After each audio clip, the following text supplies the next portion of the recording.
This wasn't sugar weather until 2 weeks ago. It got into the freezing nights and the thawing days.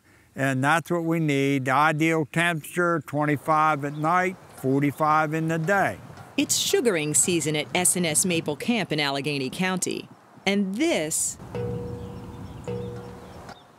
may sound like a leaky faucet, but to maple syrup grower Leo Shinholt, the noise is music to his ears.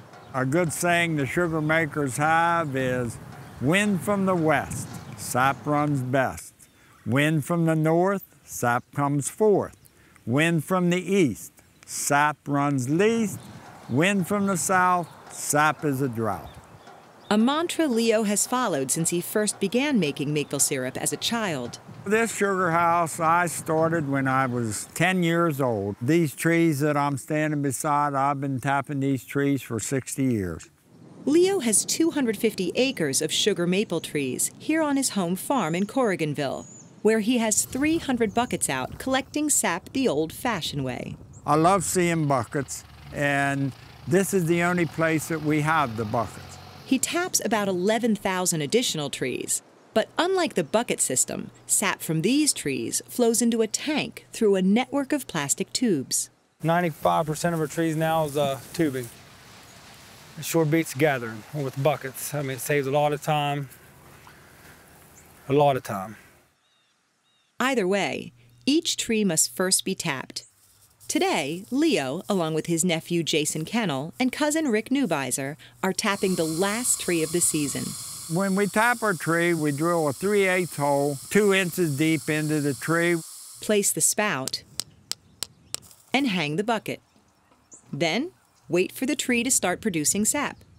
This bucket will fill up by the end of the day. Jason and Rick harvest the sap, which looks like clear liquid. That's because at this point, it's 98% water and only 2% sugar. That is, until it's processed. It takes about 40 gallons of sap to produce 1 gallon of syrup. A machine uses reverse osmosis to concentrate the sap. As it boils, the water evaporates and the sap becomes denser and sweeter.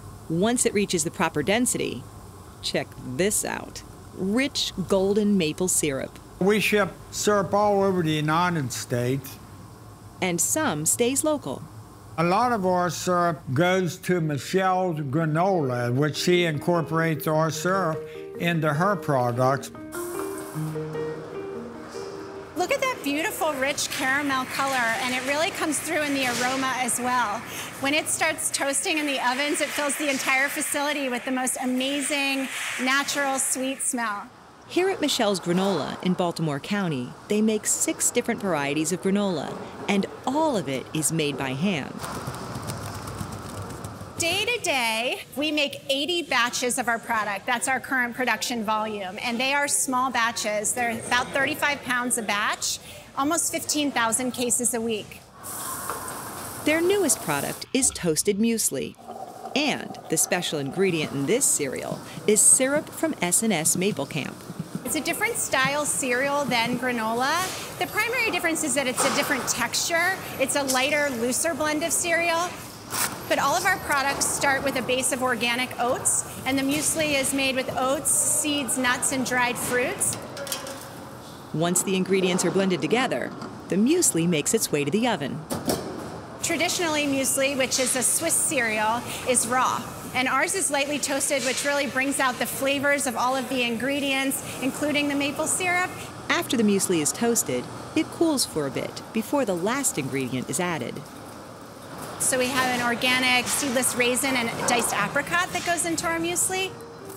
And right off the trays, the fresh muesli is scooped, bagged, weighed, and sealed, ready to be shipped off for customers to enjoy, featuring a touch of Maryland maple syrup.